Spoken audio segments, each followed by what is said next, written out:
ಮರಿಗಳಿಗೆ ಡಿವಾರ್ಮಿಂಗ್ ಮಾಡಿ ಆಗಿದೆ. ಆ್ಯಕ್ಚುಲಿ ಕೆಲವೊಂದು ವ್ಯಾಕ್ಸಿನೇಷನ್ ಇಂಜೆಕ್ಷನ್ ಕೂಡ ಮಾಡಿ ಆಗಿದೆ. ಸೊ ಇವತ್ತು ಬ್ರೂಟನ್ ಟಾನಿಕನ್ನು ಅಥವಾ ಲಿವರ್ ಟಾನಿಕನ್ನು ನಾನು ಹಾಕ್ತಾ ಇದ್ದೀನಿ. ಸೊ ಇದರಿಂದ ಒಳ್ಳೆ ರಿಸಲ್ಟ್ ಬರುತ್ತೆ, ಮರಿಗಳು ಒಳ್ಳೆ ಗ್ರೋತ್ ಬರುತ್ತೆ. ನಮಸ್ಕಾರ ಸ್ನೇಹಿತರೆ, ಎಲ್ರಿಗೂ ಕೂಡ ಅಮೃತ್ ಸೀಪ್ ಆ್ಯಂಡ್ ಗೋಟ್ ಫಾರ್ಮ್ನ ಮತ್ತೊಂದು ವಿಡಿಯೋಗೆ ನಿಮಗೆಲ್ಲ ಪ್ರೀತಿಯ ಸ್ವಾಗತ.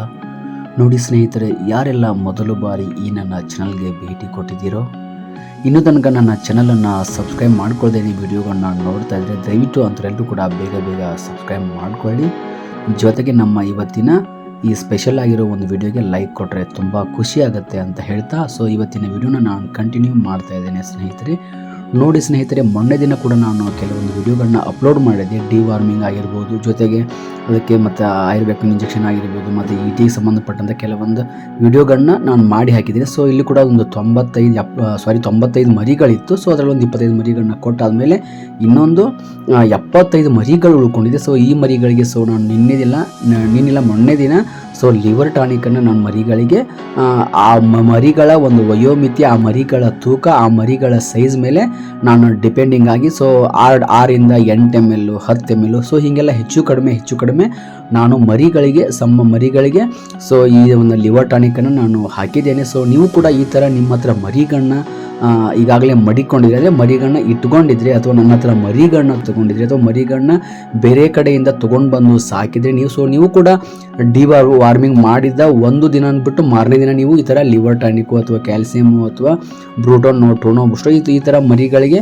ಈ ಥರ ಟಾನಿಕನ್ನು ಹಾಕೋದ್ರಿಂದ ಮರಿಗಳು ಬೇಗ ಬೆಳವಣಿಗೆ ಹೊಂದುತ್ತೆ. ಮತ್ತು ಜೊತೆಗೆ ಮರಿಗಳ ತೂಕ ಕೂಡ ಏರಿಕೆ ಪ್ರಮಾಣವನ್ನು ಕಂಡುಕೊಂಡು ಮರಿಗಳು ತುಂಬ ಚೆನ್ನಾಗಿ ಬರುತ್ತೆ. ಬೇಗ ಅಂದರೆ ಒಂದು 2 ತಿಂಗಳಿಗೋ 3 ತಿಂಗಳಿಗೋ ಮಾರುವಂಥ ಮರಿಗಳು ಸ್ವಲ್ಪ ಕಡಿಮೆ ದಿನದಲ್ಲಿ ಮಾರ್ಕೆಟಿಂಗ್ ಬರುತ್ತೆ. ಮತ್ತು ಲಿವರ್ ಕೂಡ ಬೆಳವಣಿಗೆ ಹೊಂದುತ್ತೆ. ಮರಿಗಳು ತುಂಬ ಕ್ವಾಲಿಟಿಯುತವಾಗಿ ಹೆಲ್ದಿಯಾಗಿ ಮತ್ತು ನಾಜೂಕಾಗಿ ಮರಿಗಳು ಬೇಗ ಗ್ರೌತ್ ಬಂದು ಮರಿಗಳು ತುಂಬ ನೀಟಾಗಿರುತ್ತೆ. ಸೊ ಹಾಗಾಗಿ ನೀವು ಕೂಡ ಈ ಥರ ಮರಿಗಳನ್ನ ತೊಗೊಂಡಿದ್ರೆ ಅಥವಾ ತೊಗೊಂಡು ಸಾಕೊಂಡಿದ್ರೆ ಈ ಥರ ಲಿವರ್ ಟಾನಿಕ್ಕು, ಕ್ಯಾಲ್ಸಿಯಮ್ಮು ಅಥವಾ ವಿಟಮಿನ್ ಇರುವಂಥ ಟಾನಿಕ್ಗಳನ್ನ ಬಳಕೆ ಮಾಡಿದ್ದೆ ಅದರಲ್ಲಿ ನೀವು ಸಾಕಿರುವಂಥ ಮರಿಗಳು ತುಂಬಾ ಚೆನ್ನಾಗಿರುತ್ತೆ.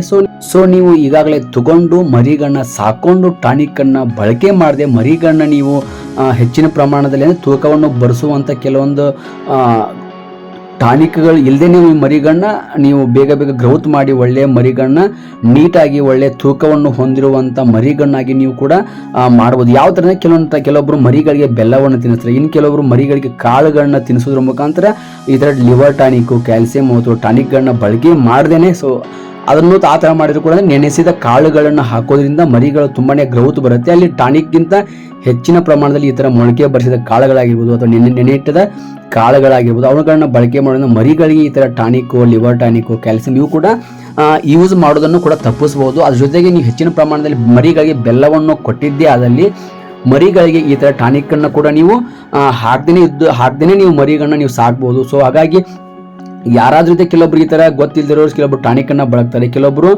ಮರಿಗಳಿಗೆ ಬೆಲ್ಲವನ್ನು ಹಾಕ್ತಾರೆ, ಇನ್ನು ಕೆಲವರು ಮರಿಗಳನ್ನ ಬರೀ ಕಾಳ ಮೇಲೆ ಇಟ್ಟಂದರೆ ಒಣಗಿದ ಕಾಳುಗಳಾಗಿರ್ಬೋದು, ನೆನೆಸಿದ ಕಾಳುಗಳಾಗಿರ್ಬೋದು ಅಥವಾ ಮೊಳಕೆ ಬರಿಸಿದ ಕಾಳುಗಳ ಮೇಲೆ ಮರಿಗಳನ್ನ ರೆಡಿ ಮಾಡಿರ್ತಾರೆ. ನಾನು ಕೂಡ ಈ ಥರ ಮಾಡಿದೆ, ಬಟ್ ಆದರೂ ಕೂಡ ನನಗೆ ಒಂದು ಸಮಾಧಾನ ಆಗಲ್ಲ. ನಾನು ಸಮಾಧಾನಕ್ಕೋಸ್ಕರ ನಾನು ಲಿವರ್ ಟಾನಿಕನ್ನು ಮರಿಗಳಿಗೆ ಹಾಕ್ತೀನಿ. ಯಾಕಂದರೆ ಮರಿಗಳು ಲಿವರ್ ಕೂಡ ತುಂಬ ಚೆನ್ನಾಗಿ ಬೆಳವಣಿಗೆ ಹೊಂದಿ ಮರಿಗಳು ನೀಟಾಗಿ ಬರಲಿ ಅನ್ನೋ ಕಾರಣಕ್ಕೆ ನಾನು ಲಿವರ್ ಟಾನಿಕನ್ನು ಮಾತ್ರ ಬಳಸ್ತೀನಿ.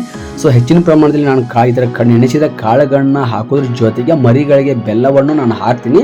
ಕೆಲವು ಟೈಮಲ್ಲಿ ನಾನು ಬದನೆಕಾಯಿನ ಕಟ್ ಮಾಡಿ ಕೂಡ ಮರಿಗಳಿಗೆ ಹಾಕ್ತೇನೆ. ಉಪ್ಪಲ್ಲಿ ಬದನೆಕಾಯಿನ ಕಟ್ ಮಾಡಿ ಅದನ್ನು ನಾನು ಮರಿಗಳಿಗೆ ವಾರದಲ್ಲಿ 1 ರಿಂದ 2 ಟೈಮ್ ಮಾತ್ರ ಈ ಥರ ಬದನೆಕಾಯಿಗಳನ್ನ ನಾನು ಕಟ್ ಮಾಡಿ ಕೊಡ್ತೀನಿ. ನೀವು ಕೂಡ ಟ್ರೈ ಮಾಡಿ ಈ ಥರ ಲಿವರ್ ಟಾನಿಕ್ಕು, ಕ್ಯಾಲ್ಸಿಯಂ ಈ ಥರ ಎಲ್ಲದನ್ನು ನೀವು ಬಳಕೆ ಮಾಡಿದಲ್ಲಿ ನಿಮ್ಮ ಮರಿಗಳು ಕೂಡ ನೀಟಾಗಿ ಬರುತ್ತೆ. ಇವತ್ತು ಕೂಡ ನಾನು ಆ ಲಿವರ್ ಟಾನಿಕನ್ನು ಬಳಸಿ ಮರಿಗಳಿಗೆ ಒಂದು 6 ರಿಂದ 8 ml ಕೊಟ್ಟಂಥ ಒಂದು ವಿಡಿಯೋ ನಿಮಗೆ ನಾನು ತೋರಿಸ್ಬೇಕು ಅಂದ್ಕೊಂಡಿದ್ದೆ ಮೊನ್ನೆ ದಿನ. ಅದನ್ನು ಇವತ್ತು ನಿಮಗೆ ತೋರಿಸಿದ್ದೀನಿ. ನೀವೆಲ್ಲರೂ ಕೂಡ ಇವತ್ತಿನ ವಿಡಿಯೋನ ಮಿಸ್ ಮಾಡದೆ ನೋಡಿದ್ದೀರಾ ಅಂದ್ಕೊಂಡು ನಾನು ಇವತ್ತಿನ ವಿಡಿಯೋನ ಇಲ್ಲಿಗೆ ಮುಗಿಸ್ತಾ ಇದ್ದೆ. ಜೊತೆಗೆ ಸಬ್ಸ್ಕ್ರೈಬ್ ಮಾಡಿಕೊಂಡು ಮತ್ತು ಈ ವಿಡಿಯೋನ ನಿಮ್ಗೆ ಇಷ್ಟ ಆದರೆ ಒಂದು ಲೈಕ್ ಕೊಟ್ಟು ನಿಮ್ಗೆ ಏನಾದರೂ ಯೂಸ್ ಆಗೋ ಥರ ಇದ್ದರೆ ವಿಡಿಯೋಗಳನ್ನ ಶೇರ್ ಮಾಡಿ ಅಂತ ಹೇಳ್ತಾ ಮತ್ತೊಮ್ಮೆ ನಿಮ್ಗೆಲ್ರಿಗೂ ಥ್ಯಾಂಕ್ ಯು ವೆರಿ ಮಚ್. ನಮಸ್ಕಾರ, ಎಲ್ರಿಗೂ ಒಳ್ಳೆಯದಾಗಲಿ.